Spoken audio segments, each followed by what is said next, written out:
Welcome to the Women of Advent podcast, day 14, and today we are focusing on quiet acts of resistance and finding peace through compassionate service.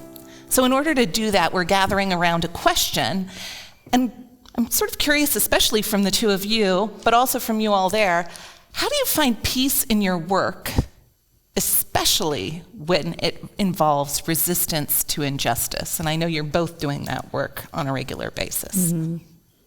Yeah, as a spiritual director, I kind of aim to be a calm and grounded presence for people that I accompany. And I see my role of listening deeply and creating a safe and a compassionate space where people feel seen and heard. And the peace isn't about avoiding any of the struggles or the injustices or anything that they're working to fight against and working on, but it's more just being a steady presence in the midst of all of the, holy anger that they're wrestling with. I found that staying rooted in that love and that trust and grounded in that compassion and empathy helps me kind of offer some stability in the midst of all of that.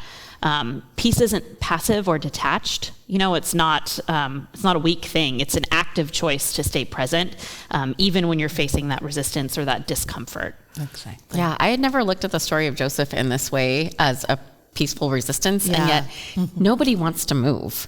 Nobody wants to pack up, and you're in your comfort space. You've got something nice going, and nobody wants to have to pack up and leave, especially under pressure. And so for those of us who are going through messy things, we're in the trenches when we're changing diapers, or if we're caring for an older loved one who's unable to care for themselves, any of those spaces where maybe we don't want to be, but we're there because it's out of love.